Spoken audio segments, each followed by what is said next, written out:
V našom meste sa konal ako každý rok žiacky šachový prebor, ktorý sa uskutočnil 26. marca. Bol určený takmer pre všetky deti. Mohli sa ho zúčastniť i tie, ktoré sa s figurkami iba zoznamujú, ale i dlhšie hrajú šach v rámci škôl a škôlok. Toto je oblastný žiacky prebor v Rapid šachu, ktorý sa organizuje pravidelne každý rok a je to oblastný prebor okresov Považská Bystrica, Jelava, Púchov. Ale keďže tento turnaj je zaradený do turnajov Grand Prix Slovenského šachového zväzu, tak je to otvorený turnaj a tým pádom sem môžu ísť žiaci z celého Slovenska. Sú tu žiaci od Trstenej až po Martin, Žilinu, Dubnicu, Prievidzu.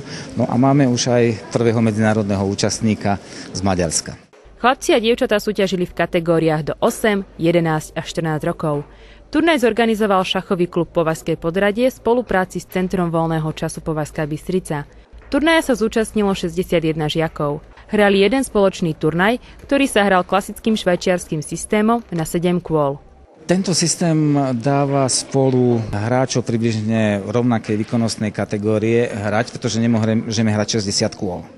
Toto sa hrá 7 kôl a počítač už zabezpečí, aby hrali približne hráči rovnakej výkonnostnej kategórie a ten výsledok je viac menej objektívny. Samozrejme, čím viacej kôl by sa hralo, tým by to bolo objektívnejšie.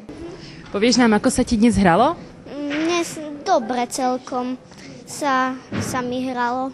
Koľko vyhral si? Dvakrát som vyhral. A odkiaľ si? Z Martina. Povieš nám, ako sa ti dnes hralo? Dobre. Vyhral si? No, 2 zápasy som vyhral. Myslíš si, že vyhráš? Nie. Prečo? Sú tu aj lepší hráči ako ja. A odkiaľ si? Z Považskej Bystrice. Povieš nám, ako sa ti dnes hralo? No, ani jeden bod.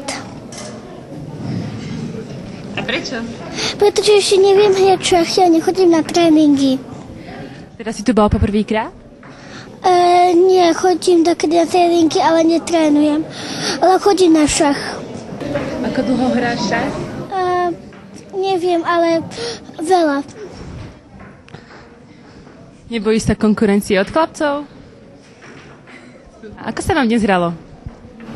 Celkom dobre. Mne sa dobre hralo. Ktorá vyhrala? Ja som dala schodíky. A ako dlho hráš šach? Toto je druhý rok. Turnaj bol zaradený do série turnajov Grand Prix Slovenského šachového zväzu, čo prilákalo súťažiacich od Trstenej cez Žilinu až po Prievidzu.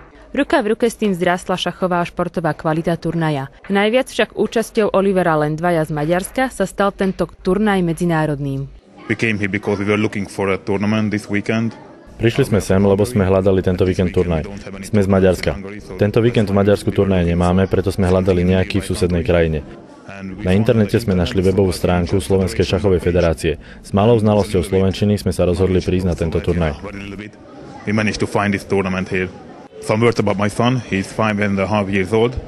Som tu so svojím synom, je mu 5,5 roka. Začal hrávať pred pol rokom. Jeho tréner nám odporúčil, aby hrával so staršími deťmi, pretože už dokáže porážať svojich rovesníkov zo škôlky.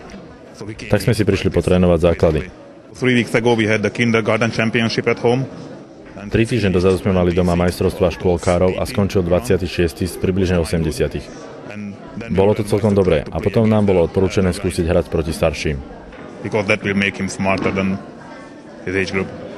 Podľa celkového poradia sa na prvom mieste umiestnil Michálek Matej z Považskej Bystrice, ktorý mal 6,5 boda. O druhú priečku sa delilo spolu 5 detí, ktoré dosiahli 5,5 boda. Bol to Králik Richard, Ardamica Marek, Hromadík Tomáš, Ardamicová Alena a Hopan Igor.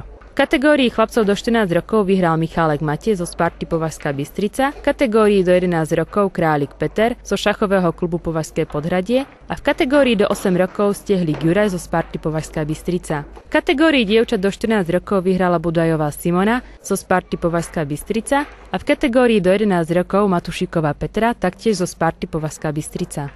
Miroslava Matušiková, televízia Považie.